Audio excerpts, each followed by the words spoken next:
Alright, here we go. This is Super Off-Road the Baja, a game that was exclusive to the Super Nintendo, released in 1993, developed by Leyland Interactive, and published by Trade West.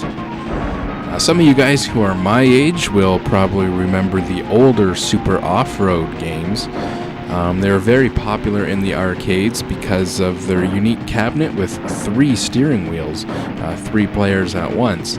And the game used a 2-dimensional top-down view that was zoomed out to the point that you saw the whole track on the screen at once. And you could rotate your little tiny truck around on the screen.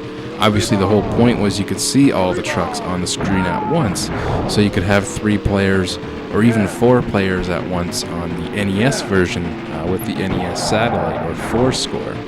This game obviously taking a different approach, going with almost 3-dimensional graphics. It's definitely the first thing you're going to notice about this game. I remember back in 1993 when this game came out, I rented it for my Super Nintendo and was absolutely blown away by the graphics. Now, I'm not sure if this is using the Super Nintendo's Mode 7 capabilities, because if you think about all of the Mode 7 games, anything from Super Mario Kart, NHL Stanley Cup, the maps in Zelda or the maps in Final Fantasy III, all those Mode 7 instances are always flat as a pancake. And if you know how Mode 7 works, it's the ability to scale and rotate a single background layer. So it makes sense that it has to be flat. It's basically just one big flat texture. And here it's obviously anything but flat. Huge emphasis on the terrain and the way that the hills come at you. Like I said, it's definitely in your face as far as the graphics go. But that also makes the game a little bit unique in the way it controls, and it definitely takes some getting used to.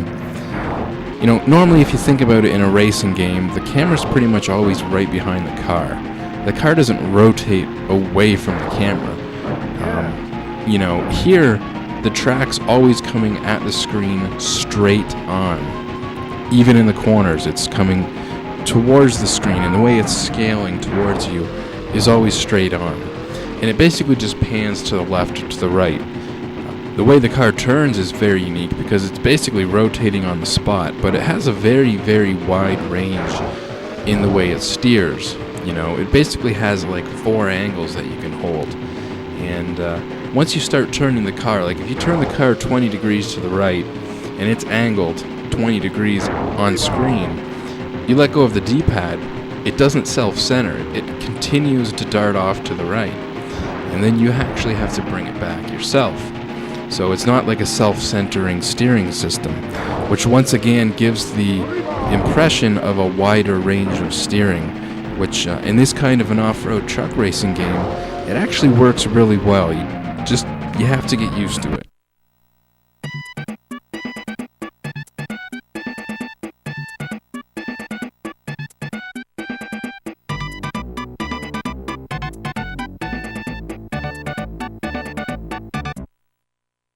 So you do make money in this game. You make money in the races, and after each race, you get to use that money to soup up your truck. As you can see, you can soup up anything from the shocks and tires to the engine and your nitrous oxide boosts. Shocks are very important because they prevent your truck from being damaged, and if your truck gets damaged, you can't finish the race. The engine's also very important, followed probably by the nitrous. The brakes, they're not so important, and the controls were even designed in a way to hint towards that, because on the Super Nintendo controller, B is your accelerator. Now, when you're holding B, it's easiest for your thumb to get to the Y button and the A button. So you would think one of those would be nitrous and one of those would be brake, but they're both nitrous. Your brake is actually the X button. So you've got your accelerator in the middle, and you've got your nitrous button on either side. So obviously they know that you're going to be using the nitrous more often than you're going to be using the brakes. It's actually out of your way to hit the brake. And you know what? I don't use it in this game. So spend your money on everything else.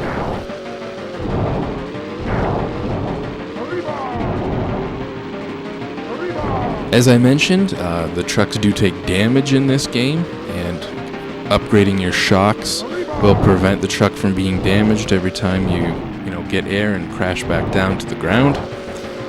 Obviously, this becomes an important factor in the game because if you max out your damage bar before you max out the distance bar, which is nice they put that in there, similar to the Road Rash games. You always know how far you are from the checkpoint, so you can save your nitrous oxide boosts, or make sure you're not going to damage the truck before you finish the race.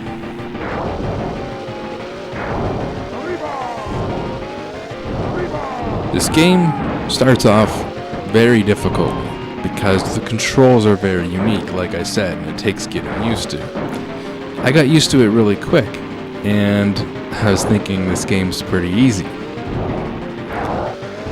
Then it gets hard again. It comes down to the damage. As the tracks get harder, you find, bigger jumps. You find a lot of big rocks on the track, and you can literally max out the damage bar before you're even a third of the way through the race. So now you have to be way more careful. You actually have to slow down a lot of times to avoid hitting the rocks and, flipping over your truck and causing damage. So the game goes from being pretty easy to being pretty hard really quickly. There's definitely not a lot of games like this on the 16-bit consoles. An off-roading game that has this sort of sensation of steering the truck and, jumping over the ramps and getting air, all in, a very fast and fluid, almost 3D game engine, like I said, where everything's coming right at you. So it's pretty unique, and like I said, this game here is exclusive to the Super Nintendo. So I definitely think it's worth picking up. Obviously, if you're a fan of racing games and off-road, racing games, like I said, it's pretty unique. It's one of a kind, really, for the home consoles of this generation. Minus maybe something like Dirt Tracks FX or Stunt Race FX, which, sluggish controls, early 3D polygon graphics using the Super FX chip. This approach, like I said, is pretty unique, and it makes for a fun arcade-style off-road racing game.